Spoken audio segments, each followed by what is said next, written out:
Buenas tardes, estamos aquí en la mesa de COVID que hemos dentro de este congreso, Nudos del Conocimiento, en el que, como ya sabéis, están participando 20 países, 1500 ponencias y hoy vamos a intentar enmarcar ese tema que nos ha irrumpido a todos y a todas para intentar centrar un poco cómo nos ha arrastrado y hacia dónde queremos ir. Para eso tenemos a 4 compañeras que van a intentar dar cada una su visión. Tenemos a Laura Limón, que es licenciada en matemáticas, máster en desarrollo territorial. Ahora mismo es profe en un instituto en Huelva, en Aljaraque. Como podéis ver, pertenece a Marea Verde, esa camiseta la delata. Es madre, activista, y además está participando estos días en bastantes reclamaciones de protección hacia una sociedad mejor, protegiendo espacios concretos como son los cabezos en Huelva o el tema de los fosfoyesos, un tema ambiental complejo que en Huelva y que, bueno, tiene unos problemas sociales y ambientales muy interesantes. Por otro lado tenemos a Noelia. Bueno, bienvenida Laura. Por otro lado tenemos a Noelia. Noelia es licenciada en periodismo por la Universidad de Sevilla. Es máster en comunicación institucional y política. Trabaja en Europa Press y además es doctorando de la Universidad de Sevilla y luego nos contará que tiene un call relacionado con COVID abierto. Bienvenida Noelia. También está con nosotras Marcela. Marcela Iglesias es licenciada en Relaciones Internacionales. Es profe en ciencias en la Facultad de Ciencias del Trabajo, en la Universidad de Cádiz, en el grado de Relaciones Laborales y Recursos Humanos. Y, bueno, está en el grupo de investigación de trabajo de políticas y género y hace un montón de cosas de proyectos de investigación relacionados con género, mujer, tecnología, empleabilidad. En eso es en lo que está trabajando últimamente, aunque ha hecho cosas de innovación educativa, ha participado en desarrollar en másters de ambientales y, bueno, pues tiene un amplio recorrido y ahora mismo es coordinadora. Lo voy a leer porque es en innovación social y tecnología para la empleabilidad, en el que participan 7 universidades de Europa y 3 de Túnez. ¿Lo he dicho bien? 3 europeas y 4 tunecinas. Vale, eso. 7 en total y 4 europeas y 3 tunecinas. Pues eso, imaginaos el mare magnum que supone coordinar una universidad, imaginaos 7 en 2 países, en 2 continentes diferentes de varios países. Bueno, pues Marcela se lo lleva adelante ella sola y con... Bueno, tiene más gente, pero ella es la cabeza pensante de esto. Así que luego que nos cuente cómo están viviendo también esa situación de COVID con todo esto. Y por último, bueno, bienvenida Marcela. Y por último, Belén Puebla, que es profe de la Rey Juan Carlos en Madrid. Está a punto de defender su plaza de titular. Es especialista en métodos de investigación. Investiga ciencia televisiva española. Así que no le preguntéis por Juego de Tronos ni por Andoin, no le preguntéis por esas series. Hablaremos solamente de Farmacia de Guardia, que ahora se ha vuelto a poner de moda. Y en la línea de su línea de investigación está también muy vinculada a la alfabetización mediática. Creo que entre las 4, bienvenida Belén, creo que entre las 4 podemos buscar una interrelación bastante interesante entre lo que ha pasado todo este año y lo que queda por venir, ¿no? Entonces, bueno, la dinámica va a ser muy sencilla. Yo hago una pregunta y tenéis 3 minutos cada una para responder a esa pregunta y luego pasamos a otra pregunta. Esta primera pregunta es evidente, ¿no? Este año ha sido tan diferente y complicado que lo tenemos que enfocar desde muchos puntos de vista, ¿no? En el previo hemos hablado de salud, hemos hablado de educación, de comunicación, de interrelaciones entre las personas. Me gustaría saber que cada una de vosotras me contara un poquito en qué y cómo han cambiado estos 6 meses? Así que empezamos por Laura. Bueno, primero muchísimas gracias a Dani y a la organización del Congreso por contar conmigo. Estoy encantada de participar en esta mesa con estas 3 otras mujeres tan potentes y bueno, en el ámbito educativo y en el ámbito de las familias relacionadas con la educación, pues imaginaros cuando de un día para otro nos dijeron, os vais para casa, seguís igual, es decir, atendiendo a vuestro alumnado como profesores y profesoras, como maestros y maestras, o el alumnado pendiente de su trabajo siendo menores de edad, niños y niñas pequeñas, cómo todo esto ha cambiado el concepto de conciliación familiar, que también es muy interesante ver cómo cuando eso no se tenía en cuenta para, las empresas y el distinto enfoque de cómo conciliar la vida familiar y laboral y la educativa, de buenas a primeras se nos dice, nos vamos a casa. Eso fue en torno al 12 de marzo y bueno, nosotros y nosotras empezamos a trabajar. Es verdad que estábamos inmersos en un segundo trimestre, casi ya terminado, y por ahí, bueno, pues de alguna manera pudimos empezar a reelaborar un concepto de educación al cual no estábamos ni siquiera cercanos. En la universidad quizás ese concepto de virtualización de asignatura, de trabajo online, en los máster pues ya se estaba implementando y está un poco más implementado, pero en el mundo de la educación infantil primaria, secundaria y de bachillerato, ciclo formativo, vamos, ni de lejos. Algún atisbo de educación semipresencial había y por lo tanto fue un concepto, fue cambiar todo el concepto de la educación en nuestro país y en el mundo, evidentemente. Han sido unos meses muy duros. Creo que el hecho de que las familias estuviéramos tanto tiempo en casa y que el profesorado tuviera que trabajar desde casa y el alumnado también, ha sido toda una revolución en el mundo educativo. Y creo que si las nuevas tecnologías ayudaban a que efectivamente esto lo pudiéramos haber llevado a cabo, no podemos olvidar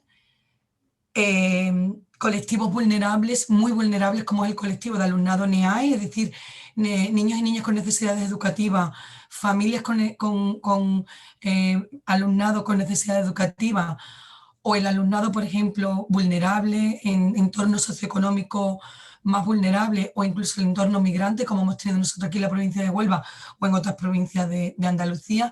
Y por lo tanto, si tuvimos que cambiar el concepto total de cómo conciliar COVID, confinamiento, educación y seguir para adelante, sí es verdad que la administración educativa ha dejado mucho que desear, nos ha dejado muy solos y muy solas a los docentes y a las docentes y a las familias, y hemos salido adelante a costa de mucho esfuerzo, de mucho trabajo, de muchas horas en casa atendiendo a familias y alumnado vulnerables, y aún así creemos que la administración nos ha puesto las pilas en todos estos meses y luego creo que volveremos otra vez a cómo se planteó el inicio de curso, a cómo se tenía que haber planteado un inicio de curso más seguro, con una calidad educativa acorde a los tiempos que estamos viviendo, y por lo tanto, a lo largo del discurso y de esta conversación que vamos a tener, me gustaría siempre plantear las 4 vertientes. La administración educativa, cuáles son sus competencias, qué ha hecho y qué no ha hecho. El profesorado, cómo nos hemos tenido que poner las pilas y cómo también nos hemos sentido muy solos. El alumnado, cómo se les está pidiendo un esfuerzo enorme, solamente con tener su mascarilla sin distancia de seguridad. Y las familias, porque también nos hemos sentido muy, muy solas y en todo este tiempo con mucha desinformación, falta de transparencia. Y bueno, si en esto lo único que hago es poner un poco la base de lo que ha pasado, y a continuación, cuando hablen mis compañeras, pues seguramente después de las siguientes preguntas pues iremos aterrizando en problemas concretos y en soluciones concretas que debemos ir abordando. Bueno, ¿Está bien, no? No se ha advertido, pero cuando paséis los 3 minutos me voy a poner la mascarilla, ¿vale? Y así ya sabéis que estoy pasando los 3 minutos, ¿vale? Vale. ¿De acuerdo? Turno para Noelia. Muchas gracias también por la organización de esta mesa. Me parece muy interesante que podamos estar las cuatro pues, hablando cada una del coronavirus, pero desde una perspectiva diferente. Pues en el periodismo también ha habido un cambio sustancial con la llegada del COVID. De hecho, hace unos meses era totalmente impensable que pudiésemos teletrabajar, ¿no? Nosotros parece que nos encanta la redacción como espacio para compartir y para debatir y para poder trabajar con los compañeros, y de la noche a la mañana nos vimos cada uno en su casa. Y bueno, la verdad es que creo que se ha avanzado bastante en este aspecto, pues muchos medios han desarrollado editores, ¿no?, para poder trabajar en casa y las herramientas que todos conocemos. Con la llegada del COVID en marzo, yo sí que noté cierta vulnerabilidad de los periodistas, porque nosotros habíamos estado en canutazos, que es como se le llama comúnmente a cuando se pone el teléfono al político, y por ejemplo aquí en Sevilla pues estuvo la ministra Irene Montero, que a la semana, sobre el 10 o el 12, no me acuerdo del día, pues ella dio positivo, y justo una semana antes habíamos estado como 30 o 40 periodistas en una sala muy pequeñita cogiendo sus declaraciones, y en ese momento pues nosotros estábamos en casa, en cuarentena, el sistema de salud estaba colapsado, nadie nos hizo una PCR, y la verdad es que lo recuerdo como que fue un momento bastante tenso.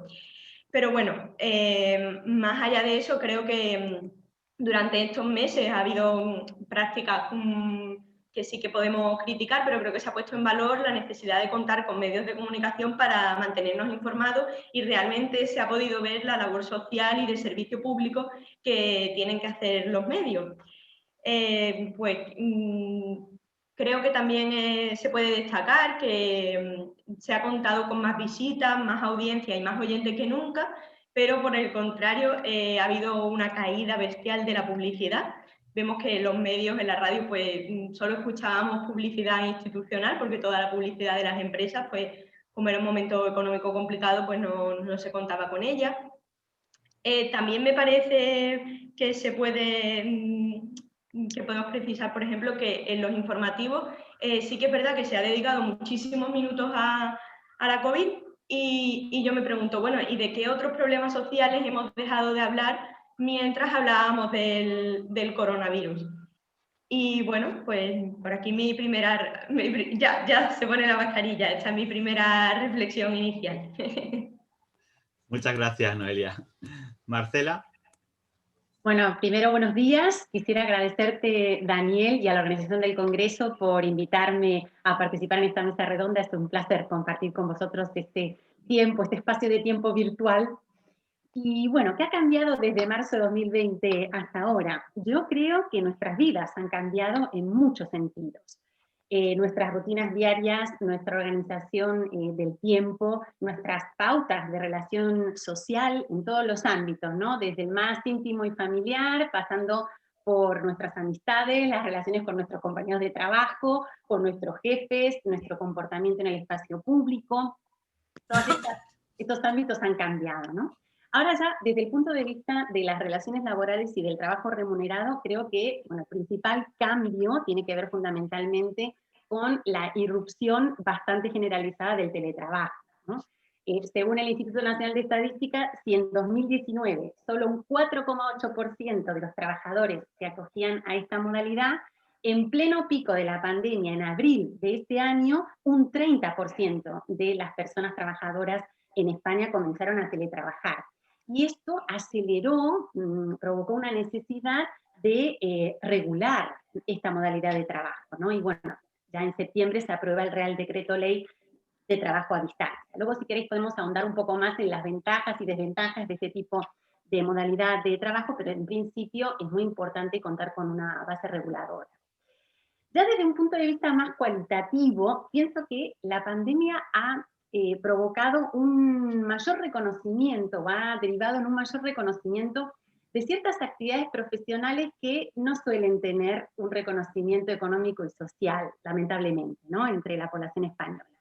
Entonces, más allá de la gran labor reconocida del personal sanitario, de seguridad, de todos aquellos que estuvieron trabajando en sectores considerados esenciales, voy a dar otros dos ejemplos, muy distintos entre sí.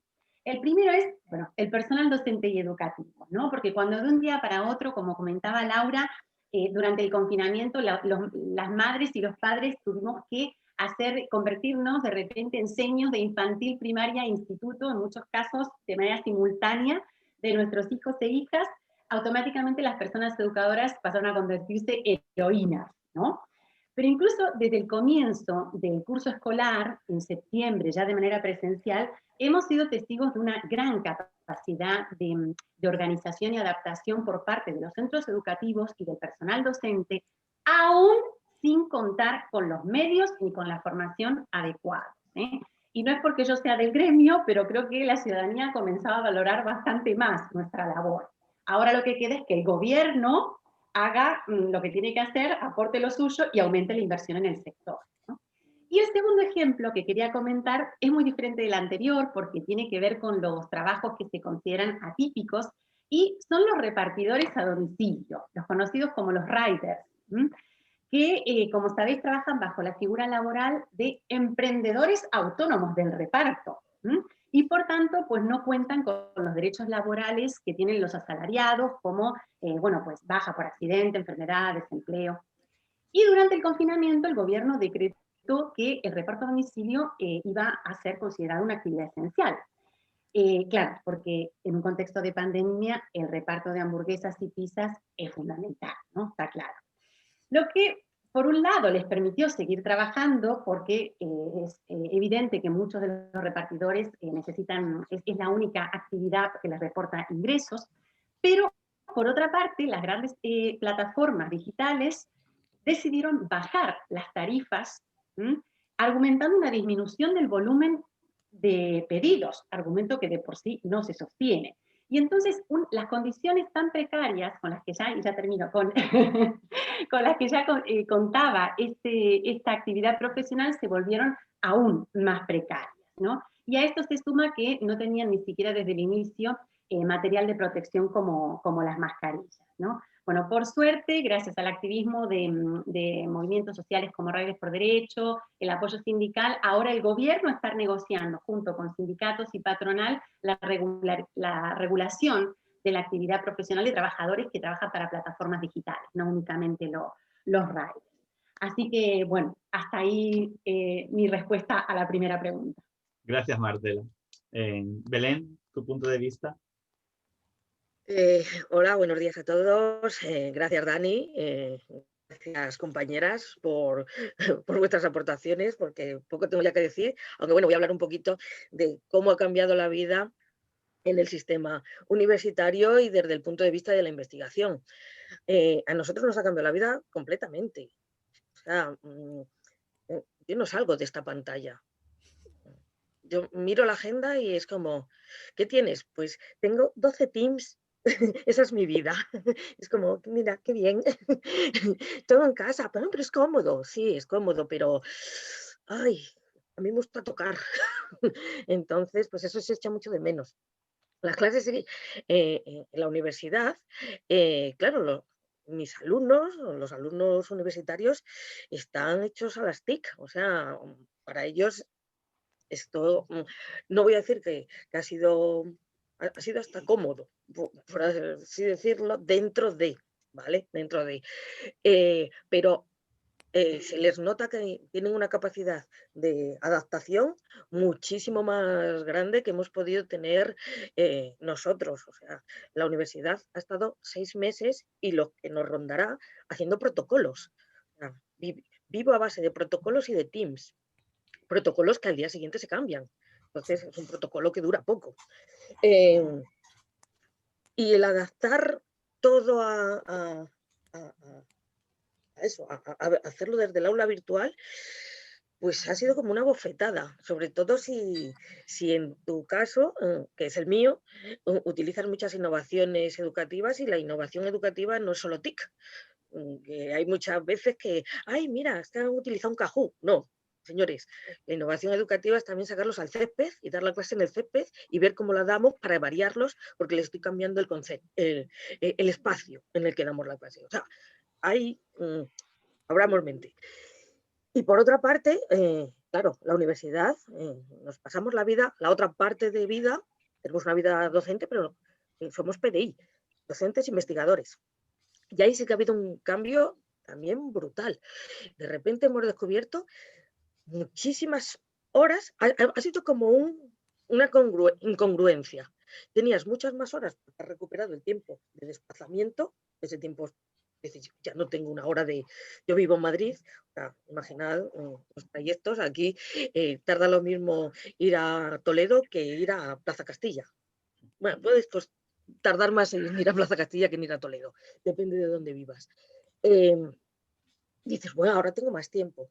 Tienes tanto tiempo y estás tan encerrado que empiezas a meterte en una vorágine de pues me apunto a este congreso tal, y son las 12 de la noche y dices, ¿qué hago yo aquí? Cuando yo antes a las 6 ya estaba medio libre. Os puedo decir, desde que hay pandemia, yo no piso un gimnasio. O sea, yo tenía un gimnasio al que sigo pagando religiosamente, pero no lo uso, porque no tengo, o sea, mis rutinas han cambiado y el gimnasio lo tengo pegado a casa. Cuando antes me tenía que desplazar 20 kilómetros a dar clase, pero claro, a la vuelta pasaba por el gimnasio. Y ahora es, no, me he metido ya en tantos jardines que está complicado. Por otra parte, y le voy a buscar, y tomadlo bien, ¿vale? Lo que voy a decir ahora, porque es algo políticamente incorrecto, e incorrecto de todo tipo, ¿vale? A los investigadores nos ha venido bien la pandemia, de ahí que sea políticamente incorrecto. ¿Por qué? Porque tenemos un filón ahora para estudiar, ¿vale? Nosotros siempre estamos estudiando tal y de repente aparece una cosa completamente novedosa y es como con un montón de líneas que podemos dar para estudiar. La comunicación, cómo ha sido la comunicación institucional, cómo la comunicación entre nosotros, cómo ha cambiado las rutinas profesionales, desde el punto de vista de comunicación, por no hablar del resto, de la economía, o sea, todas las áreas de investigación ahora mismo están a tope, ¿vale? Y raro es aquel que no te dice que está con un paper o con algo que sigue sus líneas. Lo mío, pues, por ejemplo, la ficción televisiva, las series, pero yo ya he escrito 2 cosas de COVID. Y tengo una editorial, Sindéresis, en la que se publican libros. Uno de los libros es de COVID. Ahora en este congreso llevo a la mesa de COVID 152 ponencias sobre COVID de diferentes ámbitos. Pues eso me está diciendo mucho. O sea, me está diciendo que estamos más fuertes que nunca en investigación, que queremos saber, que queremos saber y que queremos poner nuestro granito de arena desde el área de comunicación, por lo menos. Porque sí que es verdad, y termino con esto, que nos hemos sentido un poco, hubo un momento que dijimos, la gente hace respiradores, la gente hace, los médicos, hasta los del grado de moda que hacían mascarillas, y los de comunicación, ¿qué hacemos? Y solo estamos dando ruido y estamos desinformando. Y bueno, pues este es nuestro granito de arena, ¿no? La investigación, y a ver si así fluye. Muchas gracias a las 4. Habéis sido bastante puntuales, aunque he tenido que advertiros, pero bueno, en esta segunda seguro que somos un poco más cortas, más breves, porque la pregunta es muy directa. Es ¿qué hemos aprendido durante estos 9 meses que llevamos ya en pandemia? Y luego hablaremos en el futuro, pero ahora mismo me quiero centrar en qué hemos aprendido. Y empieza Belén. Empiezo yo, vale. Pues, ¿qué hemos aprendido? Yo por lo menos he aprendido muchísimas cosas. Y yo creo que dicen, esto nos va a cambiar, vamos a ser más buenas personas. No creo que vayamos a ser más buenas personas, pero que hemos cambiado, sí, que ha habido un punto de inflexión, que hemos descubierto otras formas de hacer cosas y la capacidad que tiene el humano a flexibilizarse y a salir de su zona de confort, porque mira que nos cuesta salir de la zona de confort y de repente zasca en toda la boca una pandemia que no te la esperas y dices, pues sí o sí, ahora tengo que salir de esa zona de confort. creo que ha hecho espabilar, por lo menos en la universidad. Esto es otra vez políticamente incorrecto. Como veis, soy bastante políticamente incorrecta, pero creo que muchos profesores universitarios de vieja escuela, de tiza, ¿vale? Pues han recibido 2 bofetadas y no solo una, y hace que hayan tenido que adaptarse al siglo XXI. O sea, ya no estoy diciendo a la pandemia, estoy diciendo al siglo XXI. Y eso me parece, solo eso ya, es que me parece que me ha venido bien la pandemia. Y de verdad, tomarme estas palabras con todas las comillas del mundo, ¿vale? Porque es que está sonando fatal lo que estoy diciendo, pero sí que creo que en ciertas pequeñas cosas sí que nos ha venido bien. Y aunque me voy a meter, porque mi tema es sobre todo universidad y academia y investigación, sí que te voy a hacer así, Marcela, creo que ha venido bien el posicionarnos.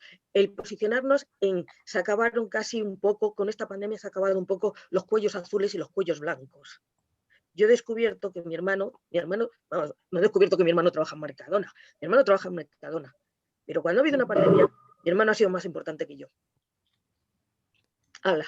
Mucho doctorado, 2 carreras, máster, todo lo que tú quieras. O sea, yo tengo un currículum muy bonito, muchas páginas, pero cuando hay una pandemia, quien ha llevado el papel higiénico ha sido mi hermano. Te hace bajar a la tierra. Bueno, yo estaba bajita, pero creo que es para hacerte replantear las cosas y para ver, ahí es donde está la gran bofetada, de que un rider, un dependiente de Mercadona, al campo, de donde sea, o sea, esos cuellos azules, los que no se les valora, porque claro, como no tienen estudios, pues pasan desapercibidos, o sea, como, Dios, que nos han salvado, ¿vale? Que yo no he tenido COVID, pero he tenido papel higiénico. Ha sido gracias a esto. Y he tenido riders que me han traído comida porque había momentos de necesidad mental de que ya no quiero hacer más tartas, quiero que alguien me lo sirva, ¿vale? Entonces, sí que, aunque estoy en mi zona academia, pero en mi zona academia creo que sí que se nos han bajado los humos, por así decirlo. Y hemos descubierto que sí, que bueno, que ahí estamos, pero que a la hora de la verdad hay más gente, no solo nosotros. Y me callo, justo. Marcela. Bueno, yo voy a responder desde el punto de vista de qué han aprendido las empresas.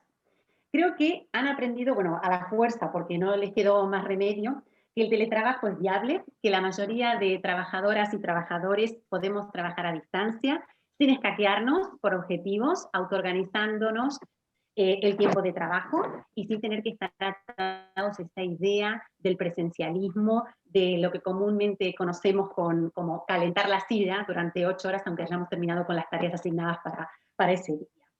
Las empresas también han aprendido que incluso el teletrabajo puede ser económicamente beneficioso y puede aumentar la productividad de sus trabajadores.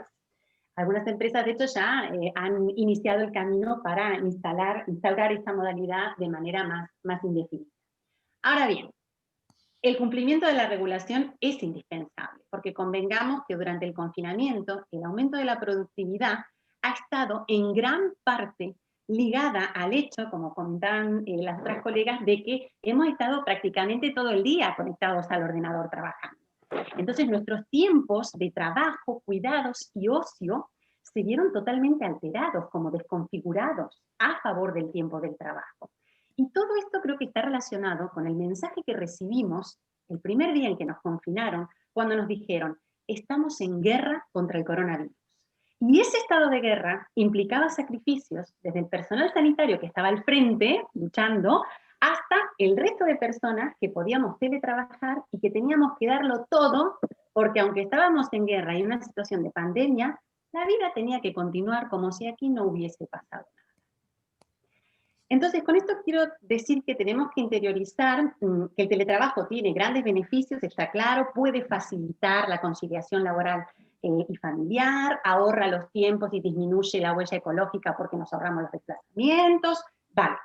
Pero que es indispensable que se aseguren ciertos derechos, como el derecho a la desconexión digital, a la intimidad, a la compensación económica por todas las horas que trabajamos, a que los gastos corran por parte de la empresa, etc. Yo recuerdo que durante el confinamiento, cuando estaba haciendo unas entrevistas para un proyecto de investigación, entrevisté a una trabajadora de una compañía muy conocida de telecomunicaciones, que me decía que ella trabajaba de media 12 horas al día.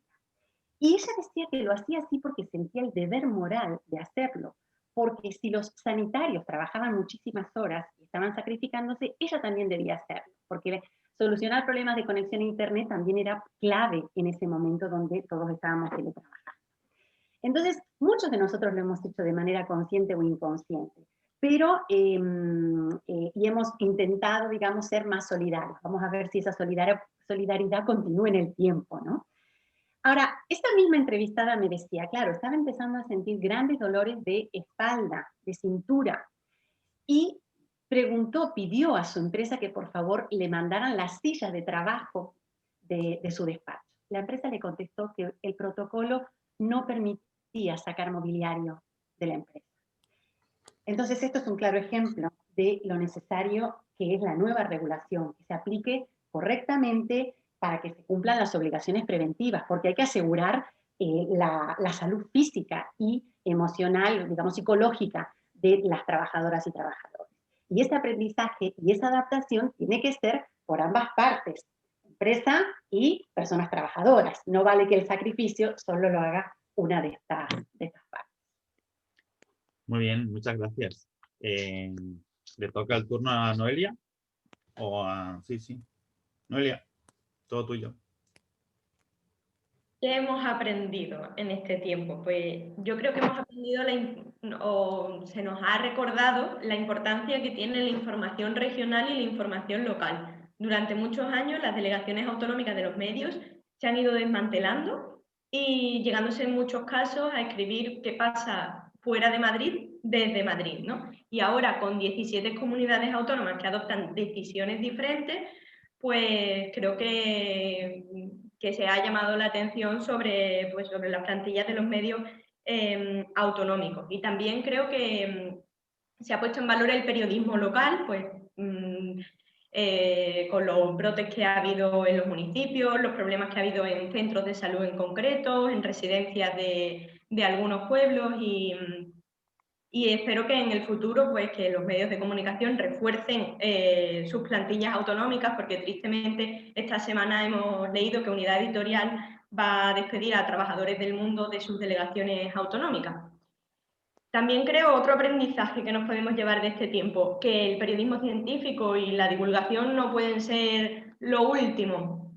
Creo que el periodista debe estar especializado y que quizás se debe plantear en las universidades pues, que el periodismo, la asignatura de periodismo científico pues, deje de ser una optativa minoritaria, ¿no? Y en general, pues, que los medios de comunicación tienen que tener una plantilla fuerte, una plantilla consolidada para poder abarcar un imprevisto de este calado, ¿no? Y no estar... y que los periodistas estén especializados, ¿no? Que haya varios periodistas por cada sección para poder afrontar un tema como este pues desde la educación, cómo afecta a las universidades, cómo afecta a la sanidad, cómo afecta en lo local y esa es mi reflexión. En realidad, si os fijáis, y abro un pequeño paréntesis, ahora voy con Laura, abro un pequeño paréntesis, si os fijáis, las tres habéis incidido en nuevas formas de relaciones laborales como una de las cosas de aprendizaje y ahí se abre una nueva vía de investigación, Belén, una vía de cómo eso está cambiando y para Marcela también, porque además muchos de estos empleos, fijaos, educación, sanidad, mucho tiene que ver con las mujeres, ¿no? Entonces, esa interrelación es muy interesante. Pues nada, perdona Laura que te haya interrumpido. Todo tuyo, tiempo para ti. Bueno, ¿qué hemos aprendido?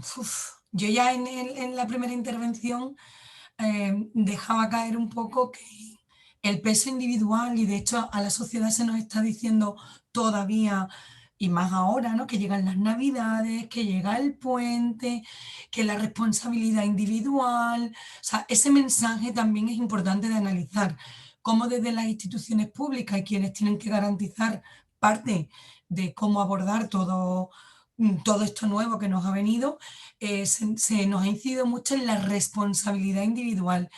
Y en educación, por desgracia, hemos aprendido a sacar adelante nuestro trabajo y a sacar adelante al alumnado con mucha responsabilidad individual y con poca ayuda institucional.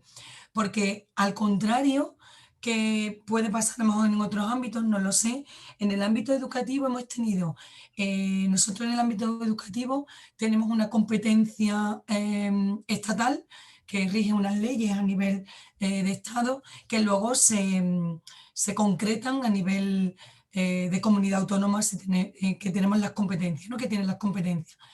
Nosotros desde el mes de marzo hasta el mes de septiembre hemos llegado a tener hasta 28 instrucciones educativas diferentes. 28 instrucciones educativas que los equipos directivos han tenido que adaptar a sus propios centros, porque siempre se ha basado en una competencia de equipos directivos basada en la idiosincrasia de cada centro. Y eso, desde Marea Verde, por ejemplo, hemos debatido, hemos reflexionado y hemos denunciado que no puede ser, porque al final estamos haciendo que la educación pública se esté basando en unas normativas que al final es un equipo directivo el que está decidiendo sobre una comunidad educativa. Por poner el caso de mi centro, en mi centro somos 1000 personas entrando y saliendo todos los días. Es un pueblo entero confinado en 2 edificios, 6 horas, y donde por decisión propia, debatida y reflexionada, decidimos que no íbamos a hacer caso a una instrucción del 3 de septiembre donde se nos pedía que a partir del tercero de eso hiciéramos educación semipresencial.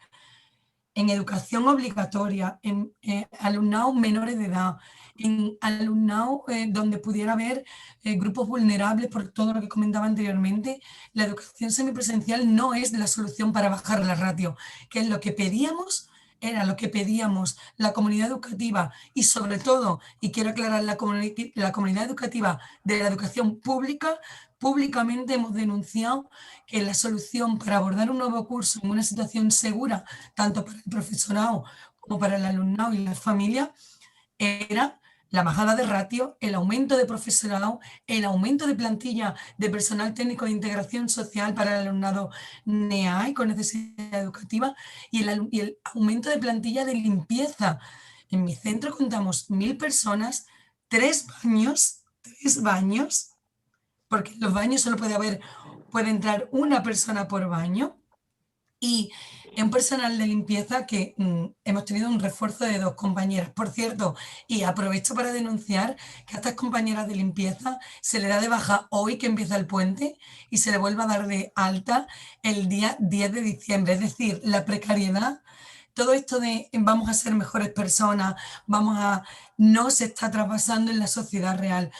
La precariedad, es verdad que se ha hecho un activo, y quiero también lanzar un mensaje de apoyo a quien está desde los distintos gobiernos haciendo que la precariedad laboral en esta pandemia, es decir, todo el paro, el desempleo que está obligando a hacer las diferentes instrucciones de confinamiento, ¿no? o de restricción de horario, sí es verdad que se está atenuando con unas políticas sociales, creo que hubieran sido otras, y siento aquí con otros gobiernos de otra ideología, pero sí es verdad que al final lo que aterriza son unas empresas que van a dar de baja a sus trabajadores y trabajadoras antes de un puente para darles de alta después de un puente, cosa que ya hacía la administración educativa con los interinos e interinas.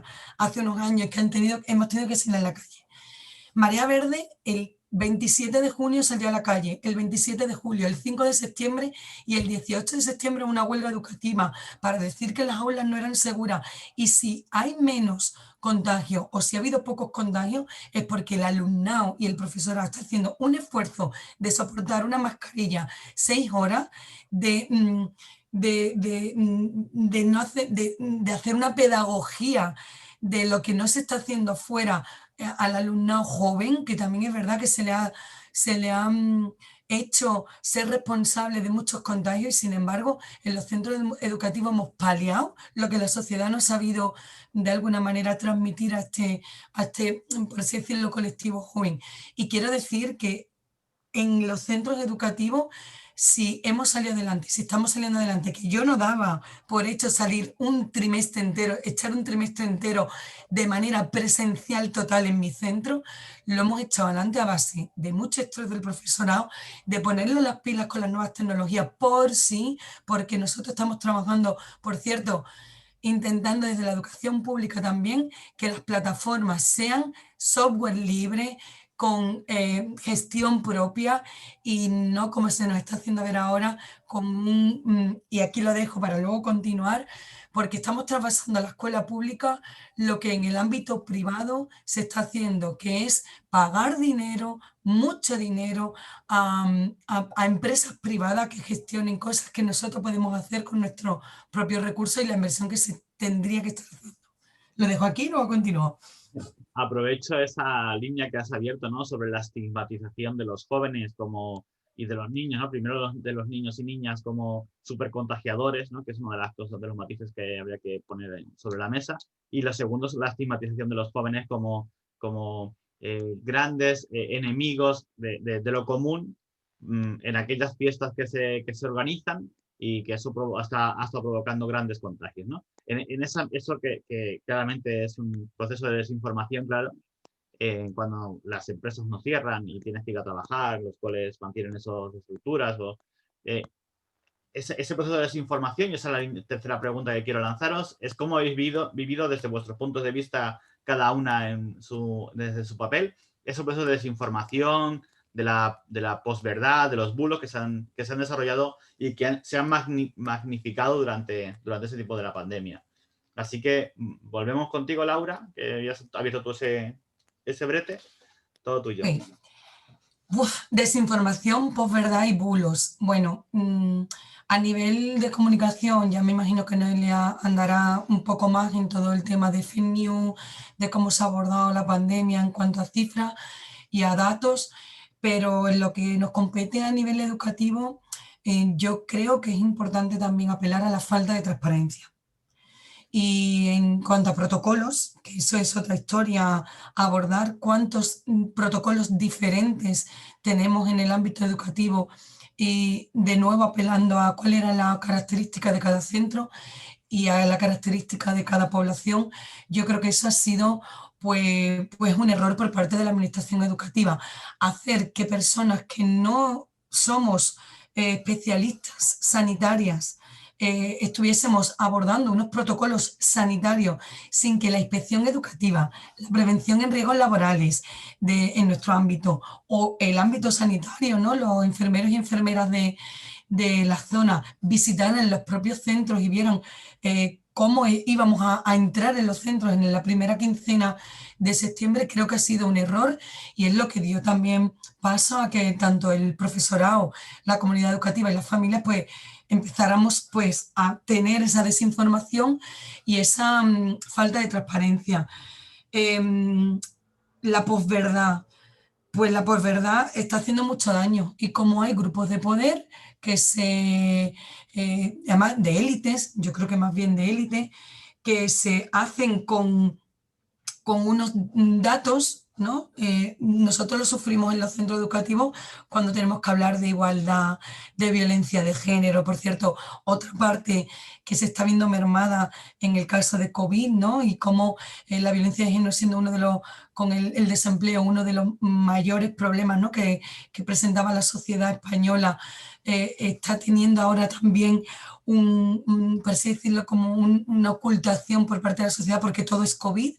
Y en tiempos de COVID las mujeres siguen siendo asesinadas y los centros educativos tenemos que seguir formando en violencia de género y además estamos teniendo una merma también en los planes de igualdad y por tanto aquí quiero andar en cómo todo esto está haciendo que si por un lado se nos pide a los centros educativos seguir con la vida normal, también es verdad que nos está costando trabajo porque cada día llegamos a clase y el alumnado te pide oye maestra, ¿y esto del confinamiento ahora cómo va a ser? ¿Tú crees que nos vamos a confinar? Porque mira los datos, porque mira, pues yo no creo, bueno, con el tema de la vacuna ya ni os contamos.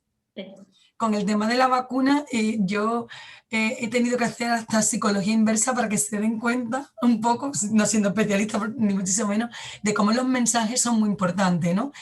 Entonces, bueno, a nosotros sí es verdad que nos parece que esto es una herramienta más, el tema de los bulos, la posverdad, la desinformación, la falta de transparencia, al servicio de particulares, al servicio de grandes élites y tristemente eficaz en la sociedad que tenemos. Lo dejo ahí. Vale. Le tocaba, el turno es para Marcela. Vale. Bueno, pues yo he pensado en dos posverdades o cuestiones que creo que es necesario desmitificar porque pueden resultar muy peligrosas desde el punto de vista social, pero también individual. La primera está relacionada con el mensaje de que la pandemia no conoce ni de fronteras ni de clases sociales. Cuidado, porque esta afirmación tiene parte de verdad y parte de distorsión de la realidad, ¿no? Es cierto que todos podemos contagiarnos del coronavirus, pero no todos estamos ni hemos estado expuestos de la misma manera y no todos podemos hacerle frente con los mismos medios. Entonces, la pandemia no afecta a todas las personas por igual. Depende de nuestra posición en la estructura social. Y esto ha sido particularmente evidente durante el confinamiento, porque no ha sido lo mismo estar confinados en un chalet con jardín que en un piso de 50 metros cuadrados o menos. No ha sido lo mismo contar con diversos o múltiples dispositivos tecnológicos para teletrabajar y para seguir la educación a distancia que no haberlos tenido. Y no ha sido lo mismo contar con seguridad económica, con un empleo, que haberse quedado en el paro. Pero incluso podemos encontrar hasta diferencias dentro de una misma clase social, dependiendo del tipo de actividad profesional que desarrollaran los padres y las madres. No es lo mismo una familia donde ambos progenitores han tenido que salir a trabajar porque hacían trabajos esenciales que aquellos que pudieron quedarse en casa teletrabajando. Ni hablar ya de las familias monoparentales, es decir, aquí el cuidado de los niños y las niñas y la ayuda en las tareas para el cole ha sido desigualitario. En consecuencia, las desigualdades sociales de clase, bueno, y también de ciudadanía, porque aquí también tenemos la diferencia entre nacionales e inmigrantes, se han acentuado durante la pandemia. Entonces, el mensaje de que la pandemia nos afecta a todos por igual, creo que es rotundamente falso, muy peligroso, y yo apostaría por narrativas del tipo, todos estamos en la misma tormenta, pero con un barco diferente, es decir, algunos navegan y capean la tormenta con yates y otros en cayucos, por poner, situarnos en dos extremos, bien opuestos. Y la segunda posverdad tiene que ver con un mensaje que recibimos el primer fin de semana del confinamiento, y fue ese de: ahora tendremos muchísimo tiempo para estar con nuestras hijas y con nuestros hijos. No desaproveches la oportunidad que nos ofrece la pandemia. Bueno, para aquellos que no tienen hijos o hijas, el mensaje era similar, ¿no? Tendrás más tiempo para ti, para el ocio, y hay que aprovecharlo. Y entonces, bajo este mito de que íbamos a tener más tiempo libre, yo no sé si recordaréis, el primer fin de semana, al menos yo recibí por los distintos grupos de WhatsApp, una aluvión de recursos audiovisuales, manualidades para hacer con los chicos, recetas de cocina, series de televisión para ver, porque es que íbamos a tener tanto tiempo que corríamos el riesgo de aburrirnos. Y yo no sé vosotras, pero mi tiempo libre y de ocio durante el confinamiento se redujo prácticamente a cero. Y al respecto hay varios estudios, ¿no?, que se han hecho sobre cómo se ha distribuido la carga de trabajo en los hogares durante el confinamiento. Y los resultados coinciden en el hecho de que han sido las mujeres sobre quienes ha recaído en mayor medida, no vamos a hablar en totalidad, el trabajo de cuidados. Aun cuando los hombres estaban en casa también teletrabajando. En una encuesta que realizamos desde la Red Iberoamericana de Investigación en Trabajo, Género y Vida Cotidiana, que coordino desde la Universidad de Cádiz con otra compañera, preguntamos en qué medida los trabajadores y trabajadoras, los encuestados y encuestadas, se habían visto afectados por la presencia de niños y niñas menores de edad en su teletrabajo. Y como podréis imaginar, fueron los hombres los que se manifestaron menos afectados que las mujeres por la presencia de niños y niñas mientras estaban trabajando desde casa. Y acá caben dos opciones, creo yo. O bien los hombres tienen un mayor poder de concentración y se pueden aislar de todo lo que sucede alrededor, o bien fueron las mujeres quienes se ocuparon en mayor medida del cuidado de los niñas y niñas, aun cuando también tenían que teletrabajar. Por tanto, yo creo que podemos concluir, aunque por supuesto estas son conclusiones parciales, ya veremos cómo avanza, pero al menos durante el estado de confinamiento, el reparto de las tareas de cuidado entre hombres y mujeres creo que ha variado bastante poco. En cierta manera se han acentuado las desigualdades de género que ya había en nuestra vida cotidiana, y resultados muy similares recogen estudios, diversos estudios, incluso un informe que ha publicado la Organización de Naciones Unidas, que se llama El impacto de la COVID-19 en las mujeres, y de ahí que se haga un llamamiento a poner en el centro a las mujeres y a las niñas en esta etapa de reconstrucción o de recuperación tras la pandemia, ¿no? Ahora también quiero lanzar un mensaje, ya esto es muy personal. Yo creo que estos esfuerzos deben comenzar primero en nuestro entorno más próximo, ¿no? Desde casa, para luego implementarse en otros niveles. Gracias, Marcela. Noelia, la experta en comunicación y en desinformación. Que va. Yo creo que estoy deseando escuchar la intervención de Belén, que se ha centrado precisamente en este tipo de contenidos, ¿no? En el proyecto que nos comentaba antes. Pero bueno, yo sí quiero hablar de lo que cuando empezó todo esto en marzo, pues había mensajes que pusieron en peligro nuestra salud directamente. Y ahí sí que medios como Maldita y Neutral tuvieron un papel muy importante. De hecho, llegaron incluso a tener, ahora tienen una sección específica para el COVID, pero en aquel momento pues todo era el COVID. Y aunque creo que son muy necesarios este tipo de proyectos, en realidad creo que suponen un parche, ¿no? Y que sería mejor sembrar para recoger después. Es decir, mejor prevenir, ¿no? Para que sea el ciudadano quien tenga las habilidades para detectar ya no solo qué es un bulo, sino hoy día pues cada cual puede crear una página web y puede ponerle apariencia de periódico, ¿no? O apariencia de medio de comunicación. Y yo creo que es importante que desde pequeñito nos enseñen a diferenciar qué es periodismo de aquello que es un contenido que tiene otras intenciones totalmente diferentes, ¿no? Que nada tiene que ver con el periodismo. Eso como punto de partida, ¿no? Y ya luego pues podernos fijar en cuáles son las fuentes de una información, si esa información cita a una fuente en concreto o permanece en el anonimato, porque el periodista ha decidido no citar a esa fuente. Yo creo que esos son aspectos que vendrían después, pero que en un primer lugar lo que habría que aprender desde la escuela sería pues qué es periodismo, de qué es contenido, que nada tiene que ver con el periodismo, pero que hoy día pues que podemos crear una página, ¿no? Con apariencia de periódico en cuestión de segundos. Yo creo que en esto sí que es verdad que los jóvenes están bastante más puestos al día que quizás personas más mayores, ¿no? De otras generaciones, pues, por ejemplo, las personas mayores de 65, ¿no? O, bueno, por decir, la tercera edad, quiero decir. Y para esto creo que son relevantes proyectos como los de alfabetización mediática, como el que tienen en la Asociación de la Prensa de Sevilla, que se llama La Prensa en las Escuelas, que ellos van a periodistas, compañeras periodistas van a los institutos y llevan un periódico impreso, ¿no? que muchos jóvenes sorprende, pero muchos adolescentes pues quizás nunca están habituados a otro soporte, ¿no? Y nunca lo han tenido, y les hablan de los géneros, les hablan de las fuentes de la noticia, y creo que en el futuro deberíamos tener una asignatura en los institutos, no sé qué opinas tú de esto, Laura, en la que se estudien los medios de comunicación.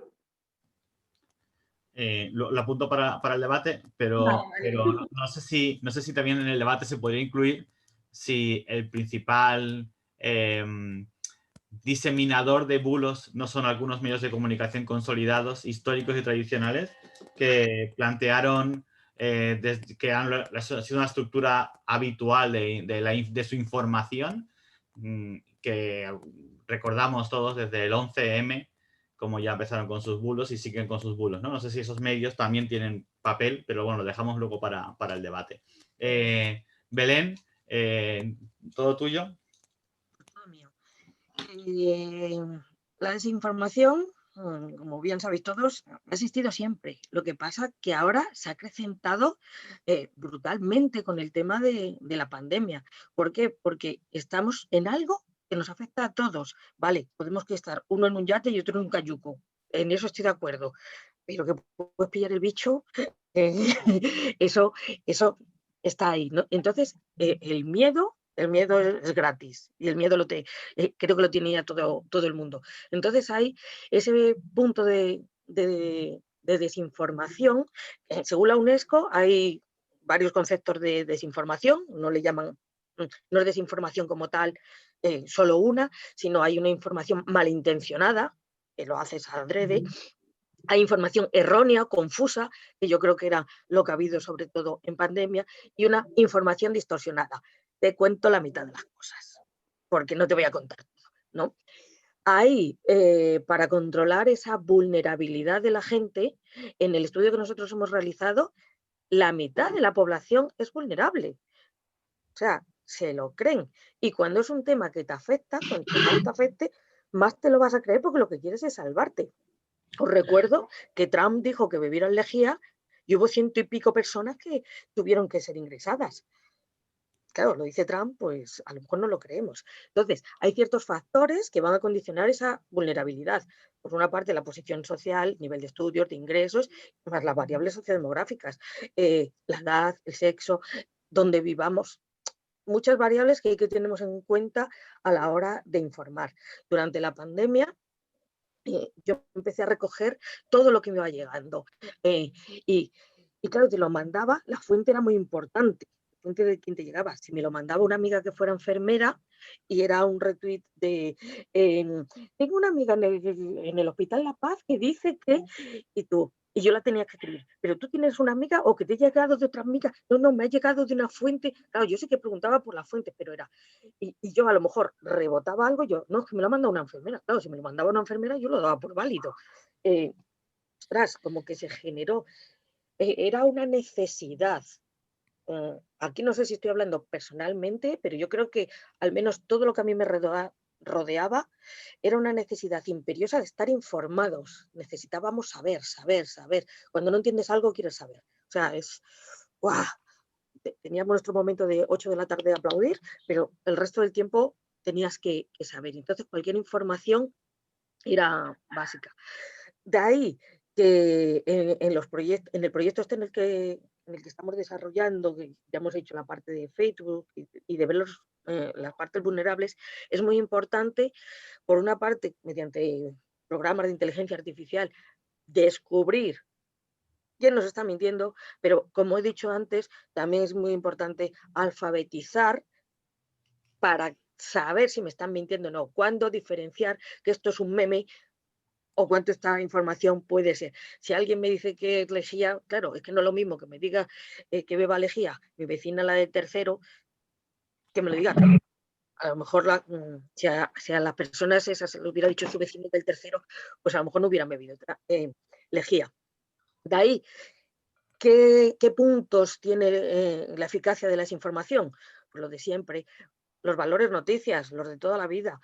Si hay ausencia de esos valores noticias, pero para eso la gente tiene que saber cuáles son los valores noticias, para conocer si en la noticia encontramos los elementos que me dan la clave para saber que eso es lo más real o lo más falso. El proceso de influencia social establecido, todo en el sitio en el que momento y, por supuesto, los elementos del proceso comunicativo y su papel en el proceso de la influencia.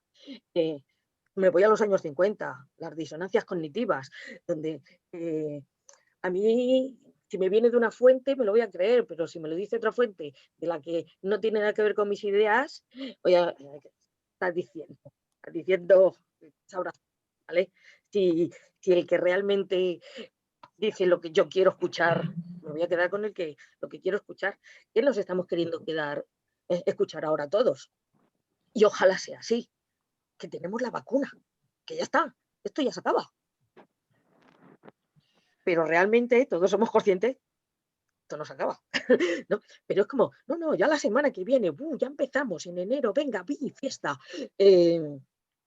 ya, vamos a darlo todo. Estamos en el momento ese, exaltación de la amistad, ¿no? de ya tenemos vacuna, pues ya se ha acabado, ya se está acabando la película, el protagonista ya no, que alguien nos ponga los pies en el suelo, ¿vale? Que sí, que hay vacuna, o sea, que se está haciendo, pero nos han pillado, o sea, la desinformación, normalmente, si somos vulnerables a la desinformación, y lo somos en diferentes aspectos, a lo mejor a mí no me la cuelan en una cosa, pero me la van a colar en otra, ¿vale? Pero en esta cosa de la pandemia, todos somos vulnerables porque queremos saber y estamos tan necesitados de saber que cualquier cosa que nos cuenten, y ahí también, pues eso, los poderes pues utilizan esa necesidad que tiene el público para jugar a sus bulos. Claro, el que te venga con la pandemia, con la solución, pues yo le voto. Ahora mismo, ¿dónde hay que votar? Si me curas. Muchas gracias a las 4. Vamos con la última pregunta, que tiene relación con las perspectivas de futuro, ¿no? Ya ha apuntado Belén como una posible solución de futuro la vacuna. Pero bueno, vamos a ver qué perspectivas de futuro consideráis que desde vuestro punto de vista hacia dónde vamos a ir. Empieza tú, Belén, y así vamos desde... Bueno, la vacuna está ahí, hay muchas vacunas. Hay una cosa que se me ha escapado de la desinformación, pero que también va a tener mucho que ver con lo que vamos a vivir ahora, es todo el tema de... ahora estamos siendo todos expertos en cuántas fases hay a la hora de una vacuna, cómo son las vacunas, te dan hasta un certificado para que puedas poner tú la vacuna. El otro día había un sanitario con su certificado, este me puede poner la vacuna, y yo le preguntaba, y yo, si es un pinchazo, ¿por qué necesitan? O sea, hay algo ahí que me he perdido. La vacuna es un pinchazo, ¿no? Por lo que yo entendí. O sea, 2 pinchazos, porque van a ser 2 vacunas. Como ahora vamos a entrar en otra nueva ronda en otra fase de desinformación, de trabajo. En mi universidad ya se está hablando del 14º, yo qué sé cuántos protocolos llevamos, porque como ahora ya vamos a tener vacuna, pues ahora ya el siguiente cuatrimestre lo podemos hacer presencial. Hola, un poquito de por favor, ¿vale? O sea, hay que tener un poco de control. Creo que podemos tener, ahora hay un peligro ahí latente, por no decir manifiesto, de esa exaltación de la amistad, de esto se acaba, ya ha llegado el americano de turno, superhéroe que nos va a salvar, y ya todos a la calle, ¿vale? Creo que de momento la gente es un poquito cauta con el tema de la Navidad, lo tienen ahí como, pero están como necesitados de, que ya podemos ser 10, que ya no tal. Bueno, yo iba a trapichear, o sea, como que vivimos un poco encapsulados, es como, y encima como tenemos la desinformación de que hoy son 10, mañana son 11, claro, la gente no es tonta. Otra de las cosas que yo creo que entre 10 y 11 va a cambiar todo, claro, si el 11 tiene el coronavirus, sí, va a cambiar. Creo que la gente empieza a estar hastiada también, ¿vale? Y para poder saber qué va a pasar en ese futuro, yo haría un método Delphi, o sea, preguntaría a expertos y que me contaran, porque el problema que tenemos los españoles es que somos como los periodistas. Yo soy periodista, aprendices de todo y maestros de nada. Es decir, solemos dar siempre nuestra opinión sobre todo, y cómo va a cambiar, pues pregúntale a un experto, compañero. O sea, yo lo veo tan tan difícil de pronosticar por el tema de que no tenemos claro, porque no lo hemos vivido, simplemente. Una pandemia así, o sea, otra vez políticamente incorrecta, a mí me está, entre comillas, gustando, es que no voy a decir la palabra gustando, pero es como, ¡guau! ¿Qué cosa estoy viviendo? Estoy viviendo algo histórico, feísimo, ¿no? Porque ha habido muertes, entonces, por supuesto, pero es como una cosa que hay que vivirla para saber los procesos que está teniendo la cabeza, los procesos que está teniendo la investigación, las empresas, o sea, esta bofetada que nos han dado y bueno, cambio climático, cuando de repente en Madrid vimos el cielo azul y dijimos, ¡ostras! ¡Que era azul! ¡Magia! ¿Esa el cielo azul va a seguir? Pues no creo, no tengo la bola de cristal, pero para ver el futuro, pero me da a mí que por desgracia los humanos somos más de repetir, que si no controlas bien tu historia, estás destinado a repetirla. Espero que no, que esta predicción no salga, ¿vale? Y que sí que bueno, por lo menos nos va a pillar con los protocolos hechos. Vamos a poder ir dando rondas de protocolos, porque como ya los tenemos todos preparados, no, en eso tenemos protocolos para dar y tomar. El futuro, pues el futuro esperemos que la vacuna funcione y que la información nos llegue real, lo más real posible, ¿vale? Y ahí sí que hay un movimiento de dinero. Aquí ya no estoy ni hablando de los gobiernos nacionales, o sea, los Pedro Sánchez, es que no tienen casi, no voy a decir que no tiene importancia, esto es tan global y aquí quien va a mover el cotarro son otros de los que... Esos no van en un yate, esos tienen su isla donde no ha llegado el COVID, allí no hay tormenta, hay un sol espléndido y esos son los que se pueden beneficiar. O sea, tengo mucho miedo, y ahora ya en serio, vamos, todo ha sido en serio, ¿no? Pero sí que tengo miedo de cómo va a afectar esto a los diferentes tipos. ¿Por qué me van a vacunar a mí antes que a mi hermano, que está en el Mercadona? Que lo he leído, o sea, he leído ahí perfectamente las normas, los docentes, ¿vale? Y si es que mi hermano hasta lo ha pasado, porque al día siguiente de empezar el COVID en Mercadona, no voy a decir que le tosieron, pero había tanta gente comprando papel higiénico que sí, que lo pilló y estuvo ahí un mes hecho polvo. No en el hospital, pero estuvo hecho polvo. Y me van a poner a mí la vacuna antes cuando yo puedo dar la clase online, no sé, tengo mucho conflicto. Creo que no soy la mejor persona a la que le puedes preguntar por el futuro. Bueno, a lo mejor mi rollo científico me bloquea el futuro y solo veo lo que creo, o sea, es lo que tengo palpable ahora mismo. No sé por dónde podemos salir. Has planteado varias cosas interesantes, ¿no? Has hablado de cambio climático y de las islas de los famosos, ¿no? No como nombre de esto, ¿no? Y luego relacionado con una cosa que tú investigas, ¿no? Que son las series, aunque no es española, es verdad, pero es la serie Colapso en la que habla de ese tipo de cosas, ¿no? Se relaciona entre el poder, una isla de poderosos o de ricos. Es muy interesante. Y sí, esa es la intención de preguntar a expertas, que esa es mi intención de hacia dónde va el futuro, y es por esa es una de las intenciones de teneros a vosotras cuatro para que nos contéis vuestro punto de vista hacia dónde vamos, ¿no? ¿Te parece, Laura, seguir tú? Sí, y además, bueno, por hacer un apunte a lo último que ha comentado Belén, y el otro día en un medio de comunicación a nivel nacional, iba de camino al trabajo, hablaba el presidente de bioética de España, no sé exactamente, está dentro del comité de expertos y de expertas, expertos y expertas que vayan a decidir cómo va a seguir ese proceso de vacunación.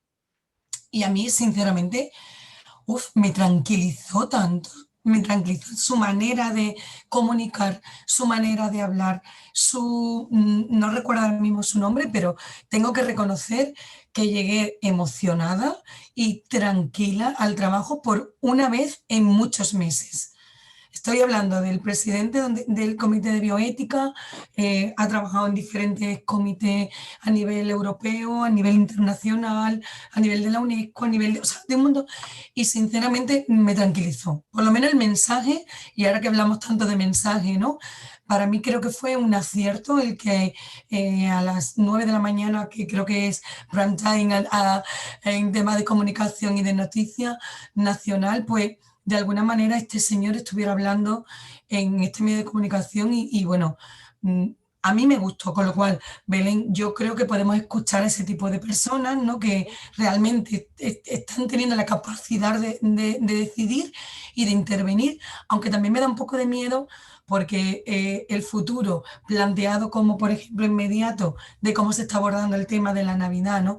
Y cómo al final un criterio médico, sanitario y de experto tiene una base y cómo al final las decisiones son al final políticas y se empieza a jugar en ese siempre juego político de y el tú más y el yo más y el si tú me dices 10, yo digo 6, pero si tú me dices 6, yo digo 10, pues ahí es donde sí, sinceramente creo que nos hemos aprendido mucho y el futuro entonces vuelve a estar en manos de quienes creemos que las personas expertas, los comités de expertos y de expertas y además con gestión paritaria, por favor, porque la visión de cómo el hombre, masculino, hetero, blanco, toma decisiones, y ahí voy un poco en ese, quién está detrás de las vacunas, quién está detrás de esas empresas, quién está ahora detrás de ese boom financiero y económico importante, pues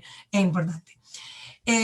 Lo de no repetir errores sería muy importante. A nosotros ahora mismo en términos educativos y lo más básico se nos está pasando un cuestionario a todos los tutores y tutoras a nivel andaluz, donde se nos pide ver bueno, cuáles son los medios tecnológicos que tiene nuestro alumnado en caso de que tuviéramos que plantear pues, bueno, pues una educación más basada en las nuevas tecnologías, en a distancia, por el motivo que sea. A mí me da miedo. Me da miedo repetir los mismos errores que no hayamos aprendido, porque uno de los TIC a tener en cuenta, uno de los ítems es si el alumnado tiene un móvil.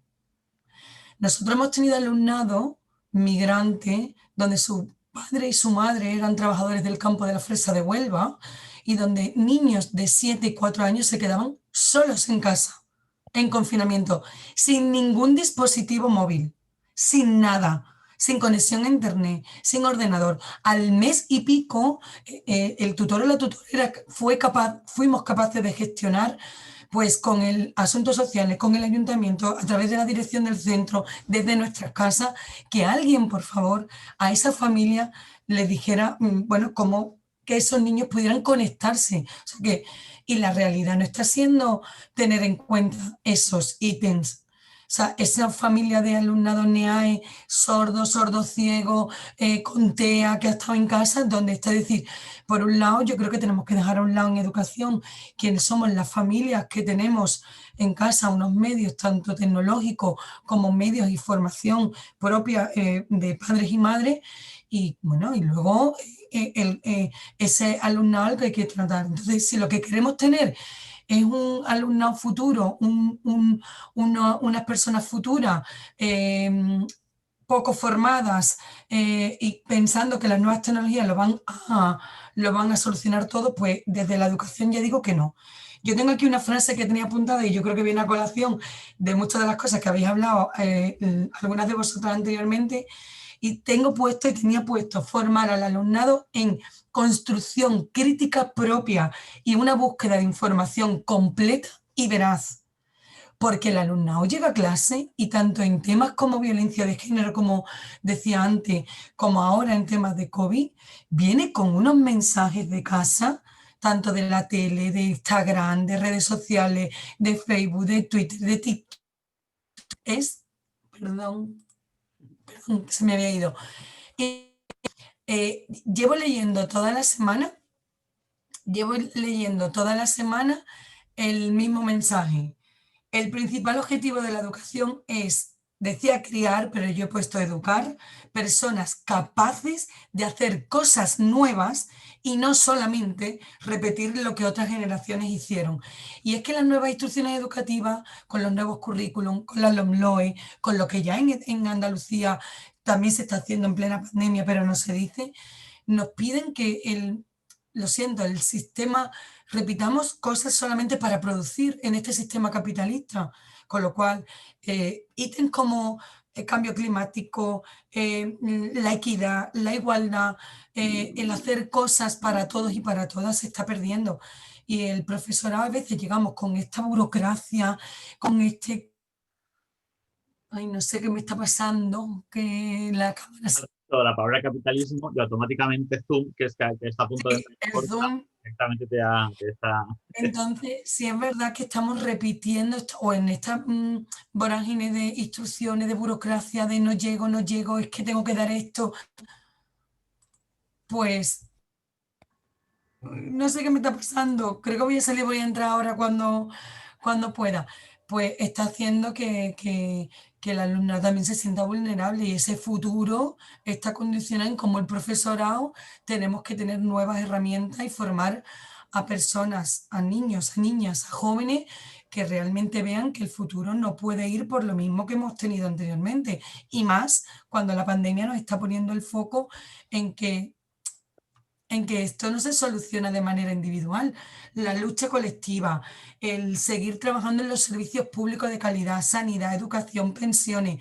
Hemos estado muy unidos en toda la lucha por pedir una bajada de ratio para una calidad docente, para una seguridad en las aulas, y creo que el futuro está en seguir luchando de manera colectiva, y creo que nos van a venir tiempos de recortes muy duros donde vamos a tener que luchar y pelear para que los servicios públicos sean garantes de la equidad y de la igualdad. Bueno, voy a preguntarle a Marcela, porque escuchando a Laura me recuerda ese artículo que publicamos en ICE sobre la marea blanca y la marea verde, y muchas de las cosas que está diciendo Laura son cosas que ya investigamos hace... ¿Cuánto hace de eso? Bueno, el artículo se lo he publicado en el 18, pero creo que venía del año, dos años anteriores, ¿no? Pero esto surge con el 15M, las mareas, ¿no? Y ese tiempo y esas palabras que sigue diciendo Laura vienen del 2011, ¿no? Así que, bueno, Marcela. Vale. Bueno, yo sin considerarme experta, siempre desde mi humilde opinión, ¿no? Personal y, bueno, profesional, ¿cuáles considero que son las principales tendencias en el mundo del trabajo, ¿no? Tendencias y expectativas que estarían, digamos, un poco coordinadas o articuladas. Bueno, por una parte, como ya hemos hablado y es obvio, el teletrabajo va a continuar, pero esperemos que sea el teletrabajo bien entendido, bien regulado, no el pseudo teletrabajo que hemos vivido cuando estábamos confinados, y ni tan siquiera el teletrabajo que estamos viviendo ahora, ¿eh? ¿Por qué digo esto? Porque el teletrabajo está muy vinculado, en la mayoría de los casos, a la digitalización, ¿no? Y no nos engañemos. Es cierto que hemos dado un paso de gigante en muy poco tiempo, pero todavía queda mucho por andar en términos de formación, ¿sí? Y no solo a los alumnos, a los docentes en general, ¿no? De la ciudadanía en general. Y no solo de formación, sino también de pedagogía, ¿sí? Porque esta adaptación no significa lo mismo para gente joven o relativamente joven que para gente más mayor, a la que de la noche a la mañana le cambiaron la forma de trabajo, ¿no? De manera radical. En consecuencia, yo creo que si el sector público y el sector empresarial quieren apostar realmente por el teletrabajo, la digitalización es muy importante y van a tener que invertir en ella, ¿no? Ahora, también es verdad que afrontar el reto de la digitalización implica, o sea, no implica lo mismo para las grandes empresas que para las pequeñas y medianas empresas. Bueno, más bien las que queden en pie de las pymes después de que pasemos este momento, ¿no? Porque la crisis económica producto de la pandemia pues ha barrido con muchas pymes, ¿no? Lamentablemente. Entonces, pensemos en cómo la pandemia ha hecho que cambiemos nuestros hábitos de consumo, cómo ha crecido de manera exponencial el comercio electrónico. Y aquí tenemos otra de las principales tendencias, creo yo, a futuro, ¿no? Que tiene que ver cómo las pymes van a tener que adaptarse para comercializar sus bienes y servicios, de cara a generar modelos de negocio que sean sostenibles, resilientes, que se mantengan a largo plazo y que puedan llegar a afrontar crisis como esta u otras que puedan llegar a venir, ¿no?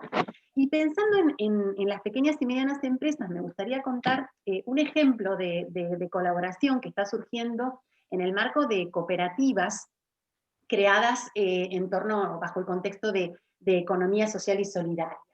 Resulta que durante el confinamiento, una cooperativa de reparto en Barcelona, que se llama Mensacas, y que plantea un modelo alternativo al modelo de negocio de las grandes plataformas digitales como Amazon, Uber Eats, Deliveroo, entre otras, porque en la cooperativa lo que hacen es contratar a los repartidores como asalariados, no bajo la figura de autónomos, y además hacen un reparto de última milla en bicicleta para disminuir la huella ecológica, en fin, un modelo alternativo al modelo más neoliberal de las grandes empresas. Lo que hicieron fue que durante el confinamiento colaboraron con otras cooperativas y comenzaron a repartir cestas ecológicas, perdón. Y además se están planteando la idea de sacar una aplicación para que los pequeños comercios locales puedan distribuir sus productos con esta cooperativa de reparto sin tener que pagar las tasas o las comisiones abusivas que les imponen las grandes empresas, que en algunos de los casos llega hasta el 40% del valor del producto, ¿no? Pero claro, para que este tipo de iniciativas se pueda poner en marcha, es necesario un cambio de mentalidad en la ciudadanía. O sea, tenemos que aprender, quienes no lo seamos, a ser consumidores más responsables. Yo entiendo que tal vez sea un poco más difícil dejar de comprar productos tecnológicos a través de Amazon, ¿no? Pero sí creo que la cesta de la verdura y la fruta podemos comprarla en nuestro propio barrio, ¿no? A la verdulería, a la frutería que tengamos más cercana de casa, o a cooperativas agrícolas, ¿no? Y en caso de que hagamos que nos traigan el pedido a casa, bueno, pues hacer que nos lleguen a través de cooperativas social y ecológicamente responsables, ¿no? No sé si habéis visto un anuncio que se ha circulado, que se ha difundido por las redes sociales y en algunos comercios está puesto, que lo difundió la dueña de una papelería en Vigo, que dice: ama tu zona, compra en tu barrio y que el que sonría sea tu vecino. Y a mí ese tipo de mensaje me ha parecido el discurso extraordinario. Y bueno, hasta aquí. Gracias, Marcela. Bueno, Noelia, acabamos contigo este turno. Pues en el hilo de lo que comentaban las compañeras, yo creo que este es un buen momento para que se estreche la relación entre los expertos, ¿no? Los verdaderos expertos, y los medios de comunicación, en que quizás nos planteemos el papel del tertuliano típico por científicos, ¿no? que puedan divulgar, hacer divulgación científica.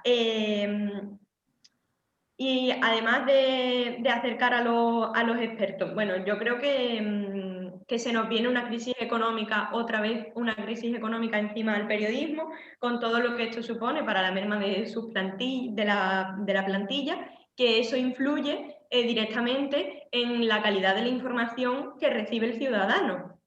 Yo creo que esto es muy importante, ¿no? Y creo que quizás hemos aprendido en este tiempo que el servicio público es mostrar la realidad sin maquillarla, ¿no? Con toda su naturaleza y lo dura y difícil que puede ser, pero también es acompañar al ciudadano en un momento difícil, ¿no? Y también es dar calidez, también es mostrar, hay que ofrecer contenido de entretenimiento de calidad, porque no todos tienen los recursos económicos para tener un servicio de filming, de Netflix o de HBO, ¿no? Y acordémonos de nuestros mayores, que lo poco que podían hacer es sentarse frente al televisor, y frente al televisor nada más que les dábamos información de cuántas personas están muriendo, cuántas personas se han contagiado, ¿no? También pues debemos plantearnos en el futuro pues que en la televisión pública y en las televisiones privadas también, porque también tienen una responsabilidad social, ofrecer este contenido de entretenimiento de calidad. Y un perfil de periodista que yo creo que se puede reforzar en el futuro, los periodistas de datos. El periodismo de datos no es la panacea, ha existido desde siempre, pero es muy importante en un momento como este en el que las autoridades, los datos oficiales que se nos dan son del día, ¿no? En 24 horas hemos tenido tantos contagios y en 24 horas hemos tenido tantas muertes y tantos ingresos en hospitales y en UCI. Bien, pues tenemos que tener profesionales, periodistas, que puedan hacer una radiografía de las tendencias, que no se escupan datos al ciudadano que se van a olvidar en unas horas, porque yo creo que durante este tiempo se ha visto que a lo mejor hablaba con una persona y me decía, sí, hoy se han detectado 1.500 casos en Andalucía. Y esa era la cifra del día anterior, ya hoy teníamos otra cifra, pero es que esas cifras no nos sirven de nada. Lo que sí nos sirve es un análisis, ¿no?, de cuál es la tendencia, de hacia dónde vamos, nos viene otra ola, están disminuyendo los casos en relación con hace una semana, porque a veces los datos no se actualizan en 24 horas. Los datos de muertes que tenemos hoy son personas que desgraciadamente fallecieron hace una semana. Entonces, yo creo que es importante este papel del periodismo de datos y que se acerque a los expertos, a los medios de comunicación, para que se pueda hacer divulgación científica, más allá de la actualidad del dato del último minuto. Creo que es muchísimo más interesante esta reflexión, ver la tendencia y que los expertos puedan hacer una verdadera interpretación de qué significan esos datos. Muchas gracias, Noelia. Y voy a hacer una pregunta genérica a las 4 para acabar. Si os ha quedado alguna cosa en el tintero por decir, por comentar, alguna perspectiva, alguna cuestión de futuro o de realidad social que estamos viviendo en estos momentos, decidme si queréis alguna cosa más, y si no, hago un breve resumen de lo que habéis comentado para acabar esta mesa, que a mí me ha parecido fantástica. Pues si os parece bien, yo tengo una idea que me he olvidado comentar. Ahora con la adaptación que estamos al mundo digital, ¿no?, de la que llevamos hablando tanto tiempo, creo que es importante que pensemos en que, bien, están bien que las ruedas de prensa sean virtuales, que nos faciliten... Yo empezaba mi intervención hablando de los clásicos canutazos, ¿no?, que es cuando los periodistas le ponemos el teléfono al político o a quien sea para que nos haga unas declaraciones sobre un tema del que no ha hablado en la rueda de prensa, pero que a nosotros es verdaderamente lo que nos interesa. A mí me gustan mucho los canutazos porque es cuando tú de verdad puedes hacer las preguntas que quieres. Pero claro, ahora no podemos hacer canutazos porque no nos podemos poner todos juntos a hacer las preguntas por el riesgo de contagio. Pues, creo que hay que ver qué fórmulas se encuentran, porque si al final nosotros dependemos del audio que nos mande la persona de prensa, de ese político, de esa persona en cuestión, pues le estamos dando el poder de controlar el mensaje. Y nada, yo para cerrar, pues confío en que se encuentren nuevas fórmulas.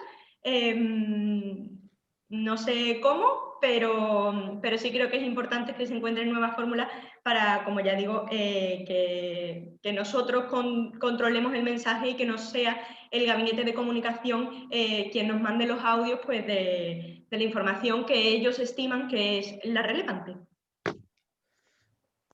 Bueno, yo creo que ahora las tecnologías facilitan un poco eso, ¿no? Pueden facilitarlo a quien quiera dar esa información, ¿no? Quien quiera, ¿no? Porque yo tengo una convocatoria del grupo de APIA, de la Asociación de Periodistas Ambientales, que en breve tienen a una persona de relevancia y ya te advierten en la convocatoria que es off the record. Con lo cual ya claramente está demostrando que no le interesa para nada dar información, y los canutazos no le gusta nunca, pues va a seguir sin gustarle, ¿no? Entonces, bueno, no... Eso. Antes le hacían meterse el canutazo y no te respondía, o sea que tampoco era... O respondía mensajes aprendidos también, ¿no? Bueno, eso, que nada, solamente un matiz. Dime, Laura, levanta la mano ahí, Laura. No, nada, yo también por concluir, a mí sí me gustaría que el mensaje desde el mundo educativo, por lo menos no voy a hablar del mundo educativo en general porque somos muy diversos y muy diversas, pero desde luego desde mi percepción personal y también colectiva como Marea Verde, creo que debemos apostar por una presencialidad 100% en las aulas, y lo hemos luchado y lo llevamos trabajando desde hace meses, eso sí, con una bajada de ratio para mayor seguridad del alumnado y del profesorado. Esta bajada de ratio no solamente por la pandemia, sino porque la calidad educativa es mucho mayor si atendemos a menor alumnado. Eso, por supuesto, conlleva una mayor inversión en profesorado y en personal técnico, en personal docente, en personal de administración y servicio, y en que de verdad se ponga el mundo educativo en el centro de la vida. ¿Y sabéis por qué? Porque en cualquiera de los discursos que hemos tenido nosotras, muchas de nosotras hemos dicho, y esto al final aterriza en el mundo educativo, hay que formar a los jóvenes, hay que formar en esto, hay que educar en esto. Me pasa en muchos ámbitos cada vez que estamos debatiendo. Entonces yo creo que si vamos a poner todo el peso o mucho, gran peso de la sociedad en la formación de las generaciones futuras, porque queremos un futuro mejor tanto para nosotros como para el planeta, yo creo que hay que invertir también mucho en educación y hay que poner mucho más recursos en educación. Y sobre todo porque ese 100% de presencialidad, teniendo en cuenta que estamos en una era digital diferente y que efectivamente las nuevas tecnologías nos van a ayudar, pues seguramente a ir más rápido, a ir diferente, no podemos perder de vista la educación emocional, la emoción, el trato, el cuando podamos, de alguna manera, aunque no podamos, tocarnos, tenernos, sentirnos, y que las personitas que son ahora niños y niñas y jóvenes adolescentes puedan sentir su entorno para poder cambiarlo, cambiar o seguir manteniendo aquello que está bien. Entonces, la educación emocional, los niños y las niñas en el centro de la vida, yo creo que es una labor que como sociedad tenemos que hacer. Y desde el mundo educativo, desde luego, lo que pedimos es una presencialidad 100% para poder abordar pues todo esto. Gracias, Laura.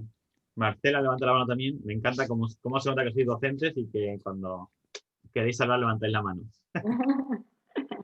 Bueno, pues a mí me gustaría terminar con una reflexión en torno al desafío y el reto que tenemos para la reconstrucción de la pandemia, ¿no?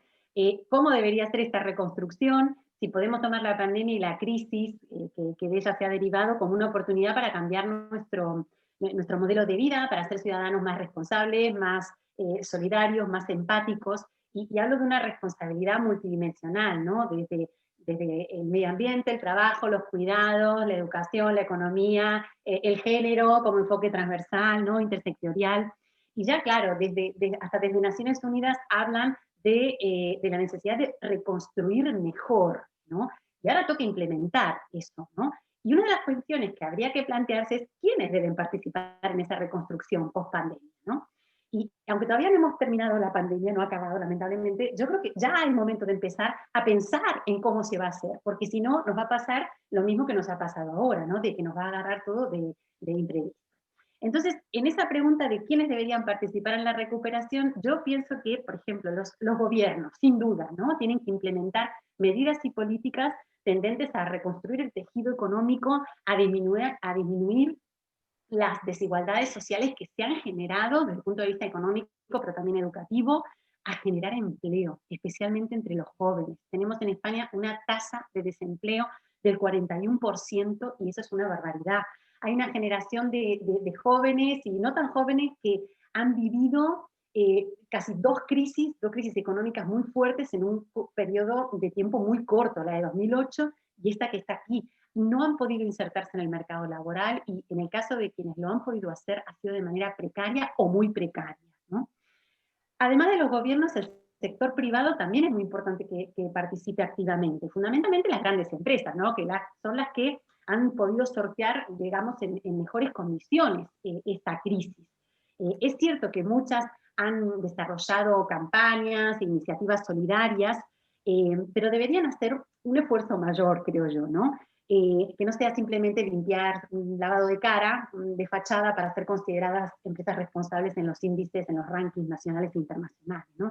No olvidemos que esta crisis, la pandemia, dio la posibilidad a que muchas empresas ganaran mucho dinero. Hay empresas que han ganado mucho dinero, la mayoría es tecnológica, ¿no? Bueno, no es por mandar algunas al frente, pero lo voy a decir. Amazon, Zoom, Shopify, Apple, Microsoft, Netflix, todas estas empresas han ganado muchísimo dinero, ¿no? Y mientras tanto, y pese a las medidas del gobierno, como los ERTE, financiación avalada por el Instituto de Crédito Oficial, moratorias de impuestos, pues ha habido una destrucción de 77.000, casi 77.000 pequeñas y medianas empresas, ¿sí? Entre febrero y septiembre de este año. Comparémoslo con la cifra de destrucción de pymes que hubo entre 2008 y 2012, en los peores años de la crisis económica anterior, fueron 94.000 compañías. Es decir, en 4 años, 94.000 pymes destruidas y en unos pocos meses, 74.000. He dicho gobiernos, he dicho sector privado, el tercer sector, ONGs, asociaciones, es súper importante su labor, muchas veces no es visible. Bueno, y también por supuesto movimientos sociales, ¿no? El activismo, como decía antes y comentaba Laura, ¿no? El activismo que surge desde las mareas, y bueno, que es acompañada con apoyo ciudadano. Bueno, durante la pandemia ha habido varias iniciativas interesantes. Por ejemplo, el proyecto Frenar la Curva, que es interesante porque se creó una plataforma ciudadana para canalizar y coordinar toda la solidaridad que llegaba desde la ciudadanía, ¿no? Y el proyecto creó un mapa interactivo en el que las personas con necesidad podían visualizar y reflejarlo, y aquellas iniciativas ciudadanas solidarias que pudieran ofrecer respuestas a esas necesidades, pues también se reflejaba en ese mapa. Y lo interesante de este proyecto es que participaron distintos tipos de actores, emprendedores, activistas, gente de los movimientos sociales, por supuesto, laboratorios de innovación pública y ciudadana, y la iniciativa se extendió a varios países de América Latina.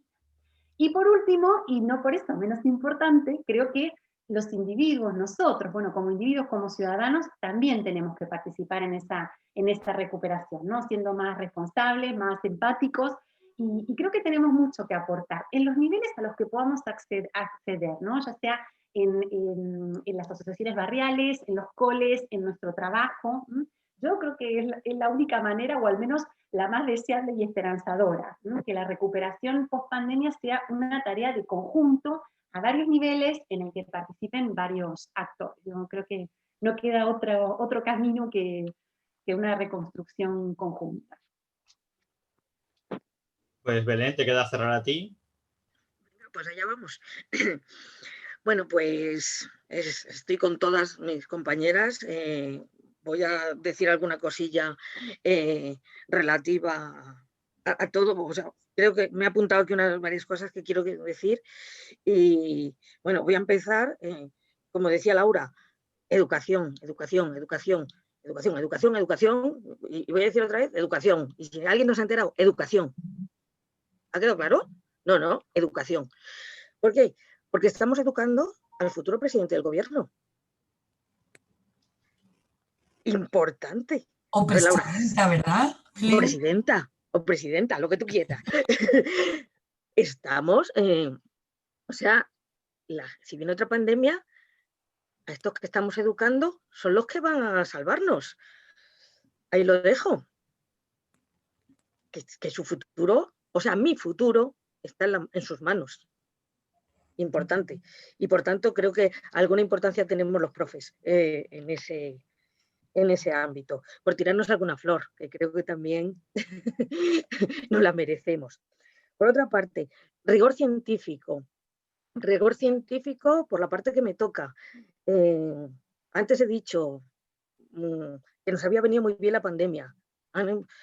Como setas. Han empezado a florecer papers, artículos, tal, no sé qué, pero sin olvidar, por favor, la calidad y que tengan rigor científico. No es escribir por escribir. Muchas veces nos encontramos cosas que dices, ajá, ¿y esto qué aporta? Seamos también serios, ¿vale? Que no es una cuestión de cantidad, que sí, ANECA está ahí y nos quiere y quieren que publiquemos mucho, pero que eso que decía yo antes, ¿no? De que veía que mi hermano sí hacía algo para la sociedad, porque lo que yo haga para la sociedad desde mi punto de investigadora, que también sirva, ¿vale? Que no se quede ahí. Repito a mi hermano, bueno, le voy a decir a mi hermano que vea esto, porque esto está, está siendo famoso hoy en este. Pero yo creo que también esto ha sido un punto de inflexión para replantearnos que todos somos útiles en esta sociedad. Y útiles, tan importante somos nosotros, porque estamos educando, pero tan importante es el que hace el papel higiénico y el que nos trae la levadura. Ha habido un momento en el confinamiento, ven igual los papers, lo importante. Yo prefería un sobre de levadura que un JCR. Llegó a ese nivel, ahí había un problema, ¿no? Si alguien no me entiende, un JCR son las revistas más importantes y publicar ahí. Pues estábamos locos por el sobre. Y recuerdo que lo conseguí en un Mercadona, que lo tenían escondido. Y era como, queda un sobre, te lo puedes llevar. Ah, que tu hermano trabaja aquí. ¡Toma! Gracias a haber tenido esto, me lleva un sobre de levadura. A la hora de la información, creo que otro punto de inflexión, ¿no, Noelia? Que la pandemia ha sido esa bofetada para que ahora, si antes estábamos desinformados, teníamos una vulnerabilidad salvaje, pues que ahora sí que hayamos aprendido la importancia que tiene de estar bien informados, porque como te informes mal, puedes terminar en urgencias. Así que tira bien de fuentes, aprende a mirar, ya no solo tema COVID, sino cualquier tema que te pueda afectar. Y otra cosa importante, y aquí me voy al tema de Marcela, y es el tema de la solidaridad española. Creo que somos un país brutal donde está demostrado que la sociedad civil no es solo aplaudir a las 8 de la tarde, que también, ¿vale? Porque era a ver, eso es un tema psicológico de tener una rutina y que tuvieras algo que hacer, porque no sé si os ha pasado, pero a mí por lo menos, yo ya no sabía si estaba comiendo, si era de día, si era de noche. Ahora que me toca, me levantaba de la siesta y este día, o sea, pero sabías que a las 8 tenías que aplaudir, generaba ese contacto con tus vecinos, ¿no? Pues no solo el aplauso como tal, sino creo que la sociedad civil ha dado una lección a empresarios, a políticos. Creo que sí, habremos sido uno de los países con mayor número de contagios, pero contagios no solo de COVID, sino contagios de solidaridad, estar ahí, de unirnos y de luchar desde cada uno sus posibilidades.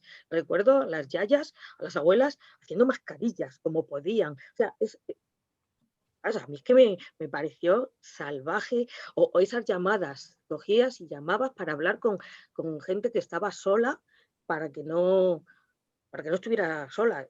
Yo es que soy muy de huerto urbano y me he cogido un huerto en un albergue para estar con las personas que están allí, personas sin hogar, para trabajar con ellos, porque no tenía a nadie. O sea, el tomate que me he traído a casa me ha sabido riquísimo, pero no por el tomate en sí, porque es un tomate normal y corriente, es por esa solidaridad, ese ayudar de alguna forma. Bueno, voy a terminar a lo Fernando Simón. Manos, metros y mascarillas, las 3 M's. Dejemos ese mensaje que quede claro, ¿no? Que aún así no nos olvidemos que esto no ha acabado, ¿vale? Aunque estemos en ese momento de exaltación de la amistad, de venga, nos vamos a poder juntar 10, no 6, y encima ya viene la vacuna. Entonces, y ahí yo creo que ya he dicho un poquito de todo. Bueno, muy bien, muchísimas gracias. No sé si tenéis alguna pregunta entre vosotras, alguna cosa como último, o ¿tenéis alguna pregunta entre vosotras? No, yo quiero el teléfono de todas, porque me parece que de aquí pueden salir muchas cosas. Bueno, yo comparto y además voy a compartir una cosa. Mientras vosotras estabais contando las cosas que decíais, yo he empezado a hacer una cosita, no sé si lo veis. Ay, sí. Aprovecho y hago el resumen de lo que habéis contado. A lo Blanca Miedes, ¿eh? Que ella lo hace así, ¿verdad? Bueno, habéis empezado hablando de las personas vulnerables, ¿no? Y de cómo las pantallas han ido invadiéndolo todo, ¿no? Y generando protocolos, convirtiendo a héroes y heroínas a gente que no tenía medios, ¿no? Desde eso, gente que nos ha facilitado el papel higiénico a gente que ha hecho sobreesfuerzos para educarnos en tiempos complicados, ¿no? Habéis empezado por este punto. Bueno, voy a ir muy rápido, porque me consta que todo el mundo tenemos otra cosa que hacer, pero... Yo no.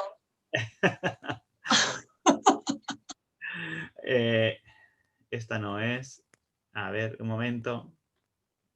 Es esta la que quiero compartir. Vuelvo a salir la de vulnerables. Si no quiero que salga esta. No, había salido la de zona de confort. Y a veces la zona de Pues confort. ahora la zona de confort. Fijaos cómo también habéis estado hablando de esas zonas de confort. Cómo la pandemia nos ha empujado fuera de la zona de confort desde discursos bélicos, ¿no? Como la guerra contra el COVID, para ir avanzando en la necesidad de luchas colectivas, aunque lo volveré a decir un poco más adelante, pero cómo los esfuerzos que se han hecho, sobre todo los jóvenes y los niños, que han estado confinados a situaciones que a lo mejor no era necesario, cuando los adultos estábamos ocupados en el teletrabajo, pensando en la necesidad de sostener situaciones económicas complejas, ¿no? Y cómo el periodismo científico ha hecho trabajos de interés en estos tiempos, ¿no? Y también es verdad que eso nos ha descubierto realidades sociales muy diferentes, ¿no? Como efectivamente no es lo mismo, y aquí paso a la siguiente, que es la de desinformación, cómo no es lo mismo hablar de los yates, no pasar la pandemia en un yate, como le ha pasado Cristiano Ronaldo, o pasarla en un cayuco, como le ha pasado a mucha gente en IFEMA, y evidentemente, o gente que ni siquiera ha llegado a IFEMA. Cómo esta desinformación ha exacerbado situaciones de violencia de género, de bulos contra los niños, de bulos desde instituciones poderosas como ha salido el nombre de Trump, y cómo el poder se ha apoderado del control del mensaje, ¿no? Para acabar, habéis hablado de perspectiva de futuro, y en esa perspectiva de futuro me parece muy interesante algunas de las cosas que han salido, ¿no? Por ejemplo, las personas expertas, que son las que tienen que reconstruir esta situación, ¿no? Como si no miramos a esas personas expertas, otros riesgos que nos acechan, como el cambio climático o las brechas digitales, o la necesidad de buscar alianzas para esas luchas colectivas, pues nos encontraremos con que este momento histórico lo vamos a repetir de forma reiterada, ¿no? Entonces, bueno, creo que habéis dado un matiz, me parece muy interesante cómo partiendo de las personas vulnerables, habéis vuelto a las personas vulnerables como centro de hacia dónde se tiene que reconstruir. Y personalmente quiero agradeceros a las 4 mucho que me hayáis acompañado ese ratito. Creo que una cosa muy interesante de esto, que para mí es un aprendizaje, es que efectivamente las mujeres se han puesto en el centro y han tirado hacia adelante de muchas situaciones. La sanidad y la educación son sectores muy feminizados y claramente han sido referentes en esto, y que evidentemente me parece fundamental que sigan liderando el proceso futuro para que efectivamente se construya una sociedad mejor y un futuro viable. Muchas gracias a las 4 por acompañarme.